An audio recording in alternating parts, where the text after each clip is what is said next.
originally a Spanish mission, Want to go get something? and the Texans under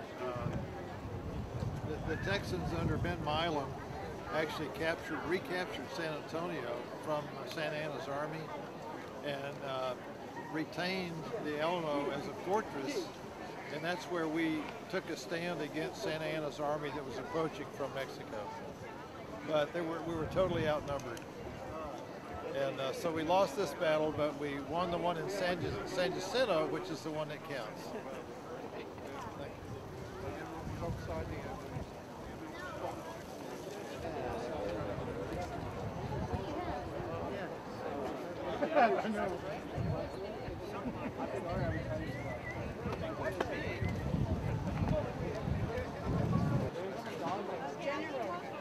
General, pues, por supuesto.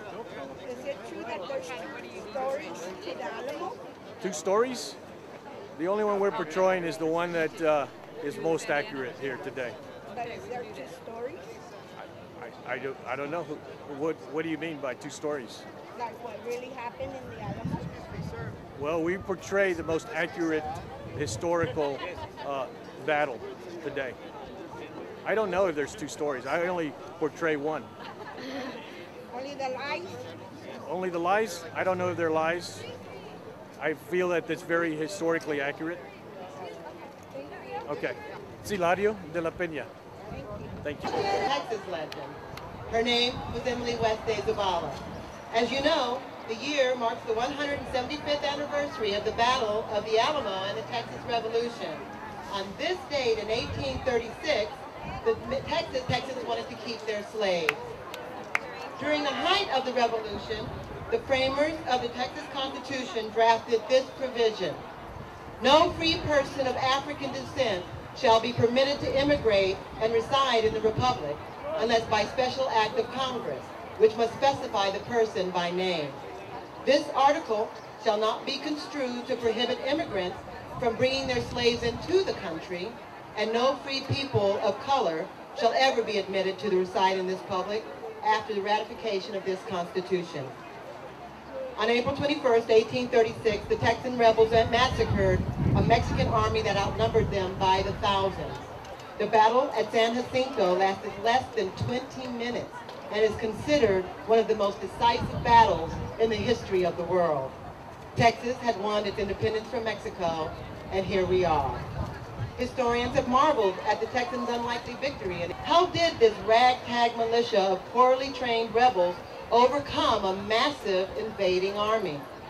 According to the Yellow Rose of Texan legend, a beautiful yellow-skinned black American, servant, slave, prostitute, spy, they named her a lot of things, named Emily West seduced and distracted Santa Anna in his battlefield tent. Esa mulata kept him so occupied with her sensual wiles that he forgot he was fighting a war. That is the gist of one of the most enduring myths in the United States of America. But is it true? Love and beauty, As poetry and you can see, and as you've seen, we're here at La Plaza de Zacate or Milan Park in San Antonio, Texas for the International Women's Day. And you heard a little bit of the history of the Alamo, or the Mission de Valero de Bejar, that was constructed in 1718 by indigenous people, Tlaxcaltecos, Pahuitecos, Payaya, Pamaque, were the ones that built it. And my question has been, when did the indigenous families that built it and lived there from 1718 to 1792 or 3 sell it to anybody, including the daughters of the Texas Republic,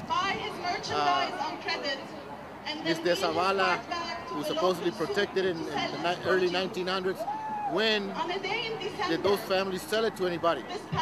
There is no record of those families selling it to anybody, any company, any corporation. But since those people that lived inside of there were our ancestors, they were Indians, Native people, Indigenous, however you want to call us, we were from here. The original people, the builders. We were nothing. We were not even considered property, like slaves. we were slaves, but he was but turned we away. were not sold to anybody. The church just enslaved us. And then when the church was decommissioned in 1792, he said, here, now you can keep the property that you've worked. But yet, since we were not considered human beings, the whites and everybody that moved in just took it away, took it over, and sold it to one another until they sold it to the daughters of the Texas Republic. But when did they buy it? From our families. That is my question.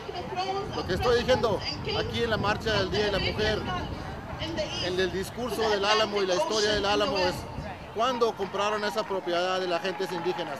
Cuando la gente indígena, las familias, se lo vendieron a cualquier anglosajones o cualquier españoles.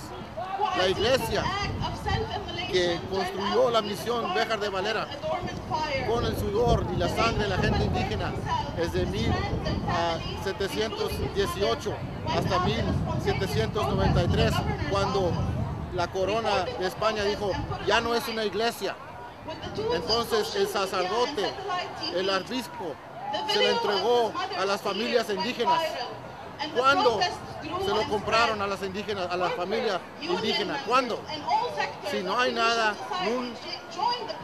ni un recuerdo, nada oficial que se lo compraron a las gentes y las familias indígenas. No hay nada. Nomás empezando de 1900, que la señora Andina de Zavala lo protegió y últimamente ahora son dueñas las hijas del Repúblico de Texas, the daughters of Texas Republic. ¿Cómo pudieron comprar algo que nunca vendió la familia indígena? Nunca lo vendió. Simplemente nos hicieron de lado. Eso es parte, no es mentira. Eso ni lo dicen. Eso es algo que ni platican. Nadie lo dice. Hablan puras mentiras.